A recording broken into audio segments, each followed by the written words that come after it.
Hey everybody, this is the Sliders Review, and I'm here today to talk to you about Amazon Prime's Catastrophe Season 3 and 4. I've decided to combine these two seasons, the last two seasons. The show only lasted for 4 seasons.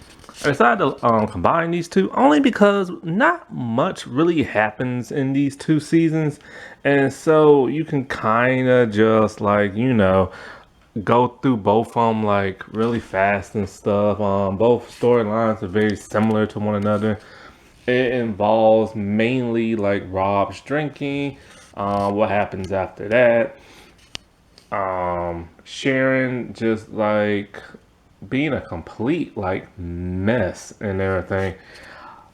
Chris no longer has a fetish for like men who dress like women or men who turn themselves into women, and like Fran is now like dating and stuff like that, and Dave, he's alive and he's like trying to clean his life up with relationships and like stuff like that. So like not really a whole lot really happens. So it's just them two, like all them storylines, like they go into like one another in the next season. So it's just best to probably just combine both and everything. So after the debacle of Sharon and that younger guy from the club, Rob is still holding that against her, and he just constantly just gives her looks, and she doesn't understand why he's giving her looks. And then he finally tells her that he saw the receipt for like Plan B, and she gives him like a hard time trying to like get her way out of it, and trying to say, oh, Plan B was like from us in the park, and stuff like that, and you came inside me and blah blah blah blah stuff like that. And he's all like, yeah, I kind of did. So he kind of believes it a little bit, but not really.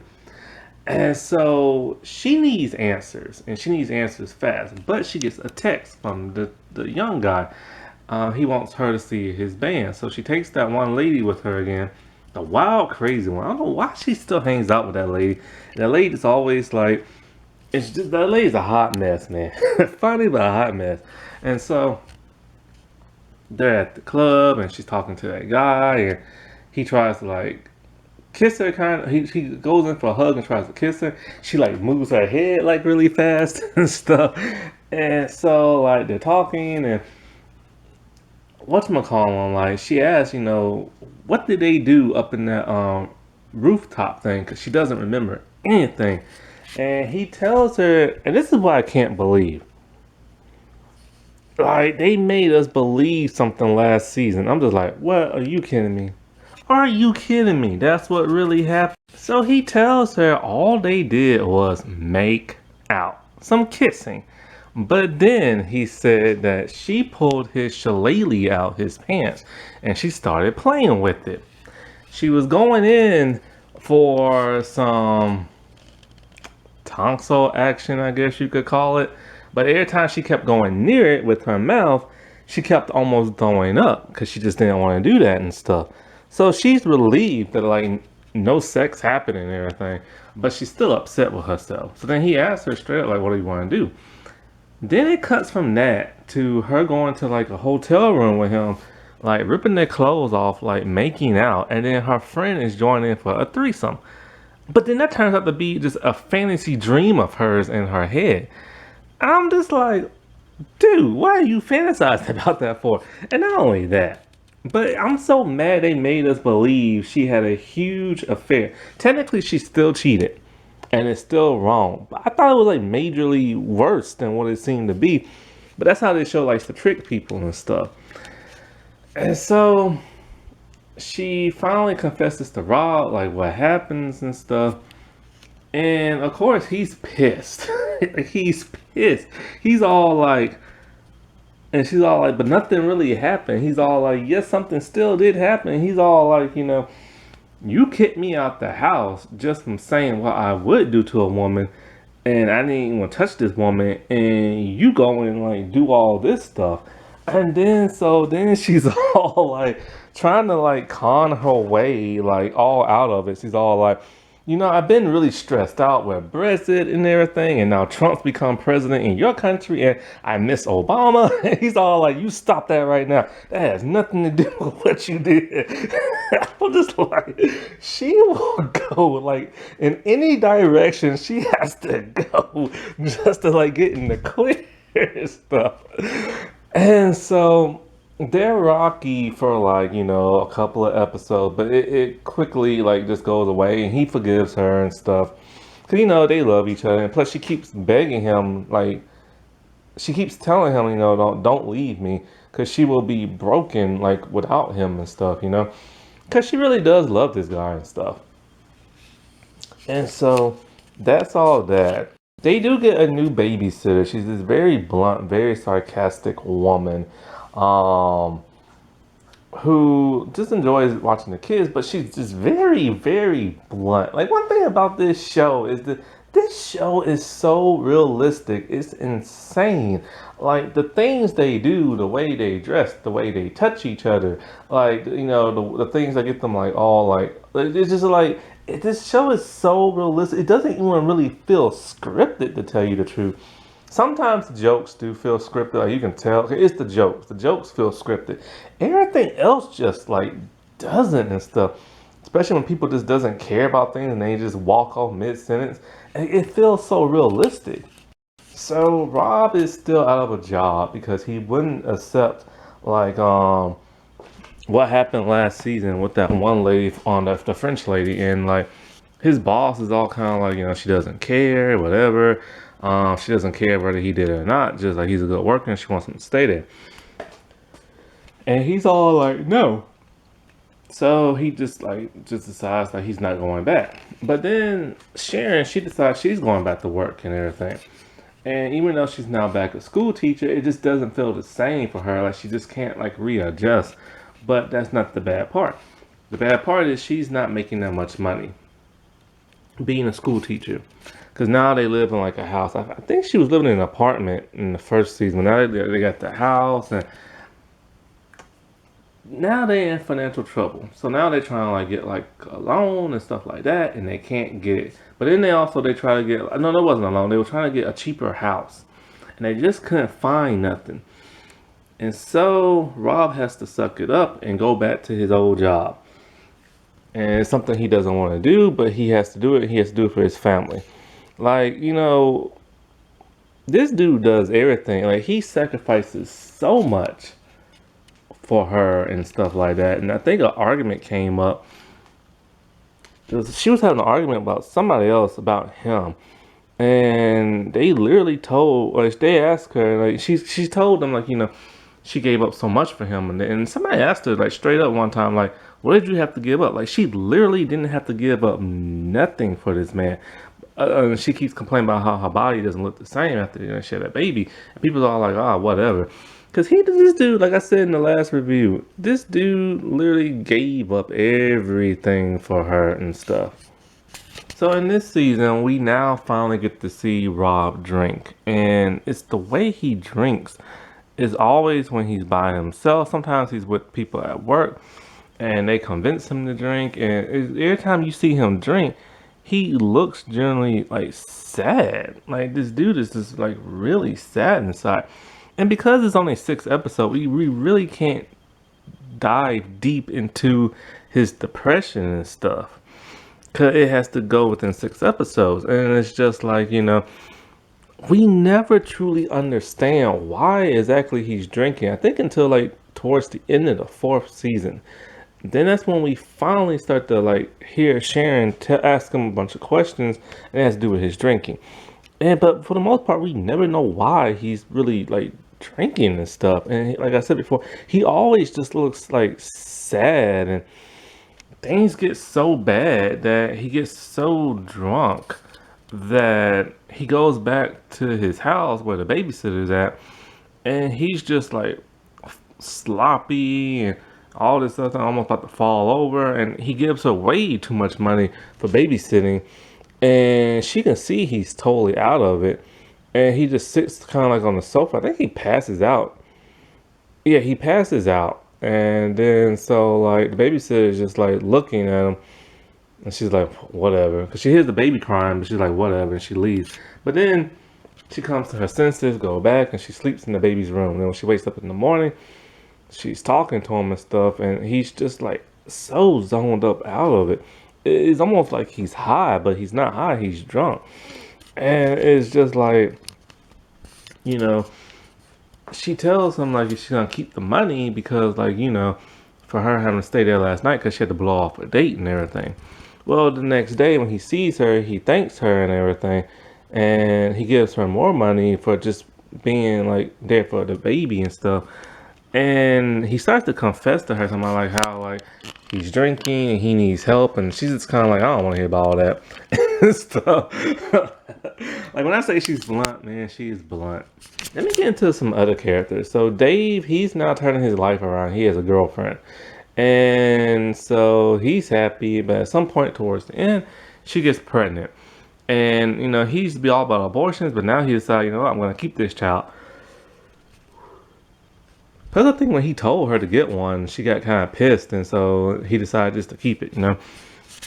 So that's basically just for him, and it's like really quick. He's barely in the season. Like I said before, Chris, his fetish, that was really just like a fetish. Like he wanted to try something out. He tried it out. It didn't work out for him, and so he stopped. And Fran, he's now completely moved out, and Fran, she's now dating this new guy and stuff. Now, in the next season, well, I'll get into that a little bit later. So, things between Fergal and his wife, he left his wife because she's moving to Spain for like a job type thing. He doesn't want to go, but Sharon comes visit him to go. And so, like, he goes and everything. He still hasn't paid back the money yet. And then while Sharon's over there hanging out with him and everything, because their dad had like a stroke, and they find out that this is actually his second and stuff. So that's kind of why he was acting a little bit weird in the second season. So what is it? So they're all there at the house, and she's like, trying to take care of her dad, and she's talking to her mom and stuff. And Rob, he now realizes he has a problem and he needs help. So he drives on over, or gets a cab, I can't remember which one, over there where Sharon's at. And he opens the door and he's all like, I'm sorry. Like he just starts saying like, I'm sorry, because he knows he's been drinking, and he knows she hates that. And she's all like, how did you know? He's like, what are you talking about? And she's all like, he died. And he's like, who, Fergal? And she's like, no, my father. And like just moments, like a few minutes, we saw her and her dad together, and he looked really sick on the bed, and then all of a sudden now he's dead. So he can't tell her about the drinking because she's like upset about her dad. So it's like the funeral scene, and everybody's there, even Rob's mom, and Sharon is just kind of like, get this woman away from me. Everything.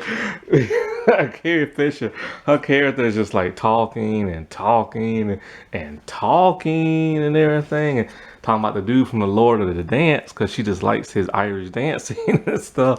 And so like, then she starts like talking the ear off Sharon's mom and stuff. And so it's a pretty funny like whole like episode with that. And so Rob mom is gonna stay in England with Sharon's mom. And so Sharon's kind of like, oh good, I have to deal with it. But then all of a sudden later that night, here comes Rob's mom, and she's all like, it just wasn't gonna work out between me and her. Now during the funeral part, Sharon's mom was talking to this other guy in kind of like a flirty kind of way, and Sharon's just getting like pissed, dude. And so but now she's even more pissed because Rob's mom there, but she doesn't stay long. And so Rob, he starts talking to like his mom, and he tells her that I started drinking again and I need help. And then she just looks at him, and then she just starts punching him like really hard in the arm, talking about like, you're an idiot, like you can't go back down that path. And she's just like really leaning into him, and it was some really good acting from like Carrie Fisher, because she suffered from addiction herself, and she's just telling him like, you can't be like your father, and he doesn't understand. She tells him, You know, like when she eats like a steak and her jaw starts clicking, it's because when her his father used to drink, he would beat the crap out of her and stuff, and he never knew that. And so like, you know, she tells him he can't like mess this up. Well, anyways, in the next episode, Sharon's like hanging out with her friend and she's completely drunk. And she calls like Rob to pick her up and stuff, so he picks her up. And so she sees a place called Bingo Chicken and Pizza, or no, it's Bingo Pizza and Chicken, and she wants some food. So she gets out the car in the middle of the street, and he's just like, "What are you doing?" Because she's drunk, and she almost get hit by a car twice. So I'm thinking to myself, "Oh my God, like what's gonna happen?" But then, so she goes into the place. He's looking for a place to park, and then all of a sudden, a car rams into him. When Sharon sees this, she's mortified. She runs out, and there's blood just dripping all down his face, and he's all like, I'm sorry. And she's all like, and she starts to call like the ambulance. And he's all like, don't do that. And she's like, why? You have to go to the hospital. He's like, because if the police shows up, they're going to give me a breathalyzer and I'm going to fail it. And she just like looks at him and it ends. That's the season finale cliffhanger. And I was shocked because I didn't even see him drinking in that episode. And he looked totally fine, which just starts to show you, you can have drinks, you can look totally fine, but just that one mistake and boom, because his reaction time wasn't like sharp and everything from the drinking. So now we get into the next season. And this is the last season, by the way, like I said before. So he's in court. The judge is like talking, laying out the rules and what's going to happen, talking about ill will like behavior. And he's just like looking at the judge. And the judge is all like, because of your misconduct, you're going to get anywhere between 3 to 6 months or 3 to 6 years like in prison or something like that. And Rob, he just looks at the judge and he looks at Sharon. And I'm just like, oh my God. What? No, you got me again. The judge's not even talking to him. He's like in the audience or whatever, in the benches. He's talking to like a female lady who broke the law. I love when this show does that. So then the judge finally does get to him and they're trying to explain what really happened and stuff like that. And the judge, he doesn't want his license taken away. And the judge is just kind of like, you did a bad thing and you get to pay consequences. And then he starts like, well, I was under a lot of stress. And Sharon just kind of looking at him like, no, don't you dare. And he does it. He tells her, my wife cheated on me with a younger guy. But the judge wasn't buying it. So he gives him like probation and stuff and community service. And so like Sharon's upset that he started talking about that, but he's all like, I was hoping to get like a lighter sentence and everything. Well, Sharon at this point is very paranoid. She constantly spies on him all the time. She constantly calling his cell phone, asking where he's at. She's constantly asking, are you been drinking? This is really taking a toll on her, him and his drinking and stuff. And what makes it worse, she'd be all like, I'm going somewhere and I'm going drinking. You have to pick me up. And he's like, I'm supposed to pick you up and I got no car, no license and stuff. So they get like the bus and all this other stuff, and they're constantly walking around. And she's making matters worse, and she's really giving it to him, like laying into him about this whole drinking thing. And so like, let's put a pin in that for now. So for some reason, Sharon has become a kleptomaniac. When she's in the store with her son, he sees like this stuffed animal. It's 30 something pounds. That's how they say it over there. And so she doesn't have it. So she looks around and she sees like the tag on something else for 5 pounds. So she just swaps the tags. And the cashier is oblivious and she got it for $5. Then she tries her hand at it again with some jeans that's over 100 something pounds. This time the cashier is very aware.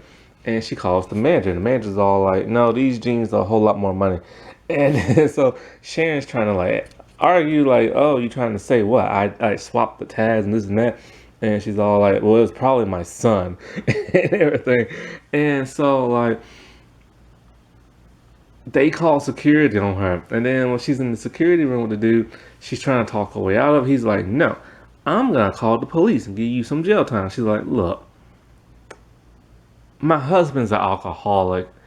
He lost his job, had to go back to it, blah, blah, blah, blah. So she did the same thing he did when he was in court. And it works. And she gets away scot-free, but she doesn't get the pants. And that's the last she ever steals.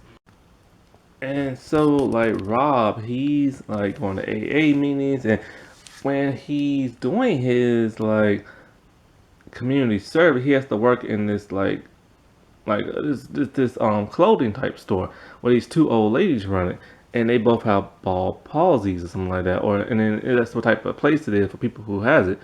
And he's feeling awkward. These two old women, they're just so sweet and everything. And so there's a lady from his AA group, and she keeps talking to him, talking about like how her husband like died, and she's a recovering alcoholic, and she was driving the car that hit him and stuff, and now she walks with a limp, and she keeps showing up everywhere he's showing up. And then she's all like, oh, come back to my house and walk me home because I can barely walk. So in a way, he sees she leaves something there, so he goes to her place. And when he goes to her place, she's not there. Her husband's there. She lied about him being dead. I think she has the hots for him. So then she shows up at his place, and Sharon's there. And he's giving he's like laying in and talking about like, I know about your husband and this and that, and you need to stop following me and all that stuff. And the woman's just kind of like, fine. And then she turns around, walks away, and there's no more limp. She faked that too. So basically, every time Rob doesn't answer his cell phone, Sharon gets pissed and worried. One day, she's walking on the sidewalk with her son and kid in the stroller, and she's walking, and she sees like the ambulance and a man with his head down. He's on the ground. She assumes it's Rob, and she starts running, and she trips and cuts herself really bad. And like, actually, this happened before the whole encounter with the AA woman. But and so it's just like she can't stop to think straight. Like she constantly thinks that he's dead somewhere, and because with her father dying and stuff like that, she straight up tells Rob like, "Don't leave me. Like just please don't leave me. Like then don't die before I die because like if the kids are stuck with me as a single mother, they're screwed."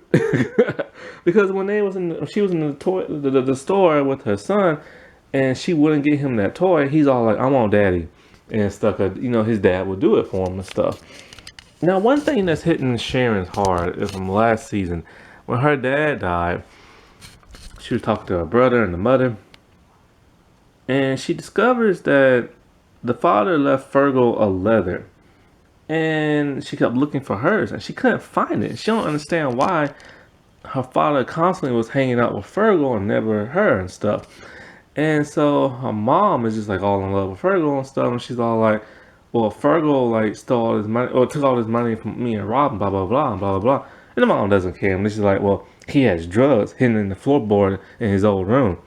So then his mom cares a little bit. But then Fergal tells her straight up that even though he writes her a letter. He tells her even though dad didn't write you a letter, whenever they used to hang out, he constantly asked about Sharon because he was always worried about her and stuff. See, I guess he always hangs out with Fergal because Fergal is just a hot mess and everything, and Sharon has it all together. So he doesn't have to worry about her, but he still worries about her and stuff like that. So in the season, Dave, he's super paranoid about dying now, and he wants to keep his family safe. He moved them far, far, far, far out into like a village. He has a bunker. And his girlfriend's like, I'm leaving you, I'm taking the child because you're getting a little too paranoid and crazy. So that's the end of Dave's story. Like it's literally just like one episode. And so with Chris, he's now getting jealous of Fran's new boyfriend because he's hanging out with his son. But Chris now has a girlfriend. And so he goes and he meets Fran's new boyfriend at the bar and he tries to intimidate him. Well, it doesn't work because he gets punked out. And the boyfriend's all like, well, I was going to dump her anyway. I was just like using her and stuff. And then so Chris is he got pumped out. And then so he sees Fran and she's all upset because what's the name dumped her. But then they start hooking up on the side and everything, and they start kind of like a relationship until she sees how like drunk he gets and how stupid he acts. And then so she gets mad at Chris for the sabotage and everything because he told her, like your ex came and see me, stuff like that. Well, eventually their son is pissed at Chris because Chris has a new girlfriend and this and that, and he likes living at home with his mom. So when Chris finally decides, you know what, fine, I'll send you back to your mom. But he has his bags too. Him and Fran reconcile. And so it's just kind of like, well, huh. So now they're back together. So then there's kind of like this Me Too type episode, Time's Up type thing, where Sharon's former boss, the principal, has now left, the female. And she gets a new male one. Well, when he went to go talk, sorry, I'm yawning. I'm so tired. It's nighttime. Anyway, so he's talking to her in the room all by himself, or by themselves, and he sits on her desk when he's talking to her. I don't see nothing wrong with that. Like, he's just sitting on a desk, like, whatever. But she takes offense to that. Because when he gets up, there's like a puddle of cream. And she's just like, oh my God. He sits on my desk. I feel violated. He creamed himself on my desk. And Rob's just kind of like, how? Because he had his pants and his underwear on. How did it go through that? And Cher's all like, I don't know. Maybe he's like powerful, something like that. Well, she tells the boss dude about that, and they just he's all like, "Oh, I wonder how my pants got like soiled and everything." They look up. It's coming from the ceiling and the roof from when it rained, mixed in with the drywall. But then she's all like, well, whatever. I'm still offended by you sitting on my desk. You had no right doing that. And also, he tells her she has a very lovely blouse. And she does. Apparently, women nowadays don't like being told that outfits look nice. And it's kind of like, is that really a bad thing? I mean, if the guy doesn't do it like in a vulgar kind of way, what's so bad by saying your outfit looks cute or whatever? I don't get that. Like, I just don't understand that right now. Like, if they're not being nasty and pervy, what's wrong with a compliment? You know, it's just like nobody's allowed to compliment nobody no more. I just don't get it. So then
So they had the funeral, and when they're at her house, they see her Lord of the Dance poster and stuff.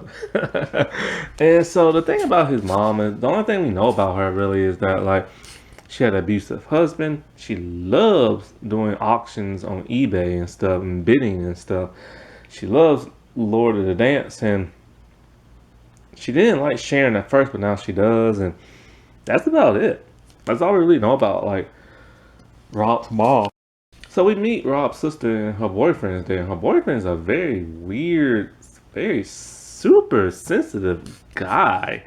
And he getting on Rob's nerves and Sharon's nerve. And Rob is just very angry in this episode. His mom just died. Sharon's just being Sharon, and she's kind of like, we can go to the funeral, but we can also go to the beach. And the funeral's on the beach. And after the funeral, we can just go to the beach. And he's just like, my mom just died. And he's like, well, yeah, but we can still go to the beach. I'm just like, oh my God. So then Rob meets an old friend of his from work. They used to work together years ago. It's David Allen Grimm. He's playing a character. I'm just saying the actor's name. So, like, the dude says, like, I started my own business. And I'm looking for somebody to, like, join me and everything. So, you'll have to move back to the States and everything. Rob and Sharon talks this over, and Rob, he wants to do it. He wants to come back home, especially after his mom died. And Sharon's all like, no, like our home is in England. That's like my house. That's where like our kids were born. Well, our kids were born and stuff. And like my friends are there and my family's there. And that's my whole life. And I don't know nobody here in America. Now she knows how he feels.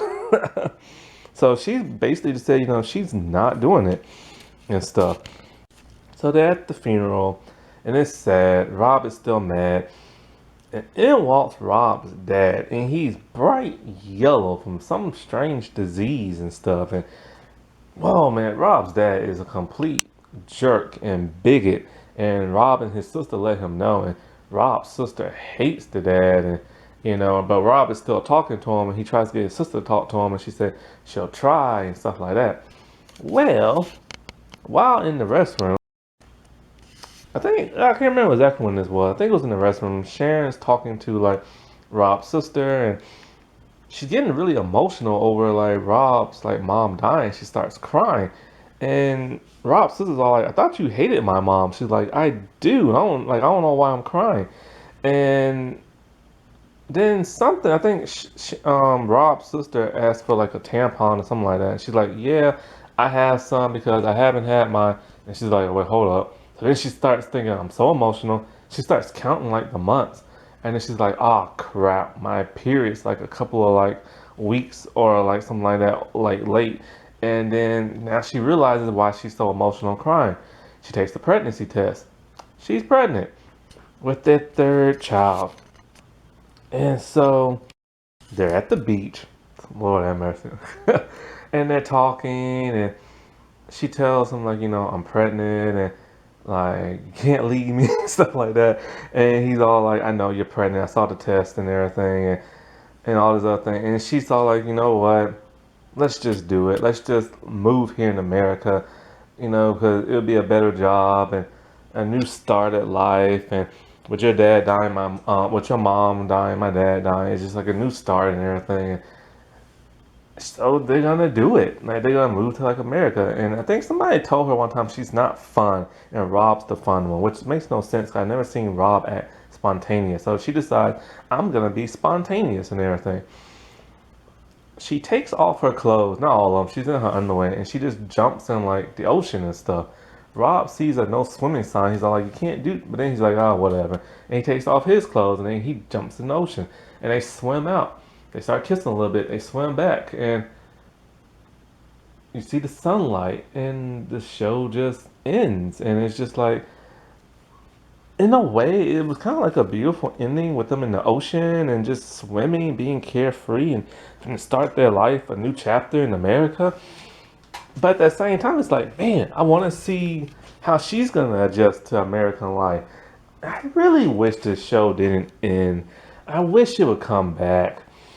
Like, especially now that the kids are getting slightly older, it's been off like a few years, and it's just like that's like they jump them in time and see like where their lives are now with three kids and how like she's adjusting to like American life because she's always making like bad American jokes, but she never flat out like truly hates it. But then she did make that one joke talking about your country always starting wars and everything, and it's just like I really want to see how she's gonna adjust with no friends and no family, you know? Alrighty, well I'll talk to y'all later. Bye.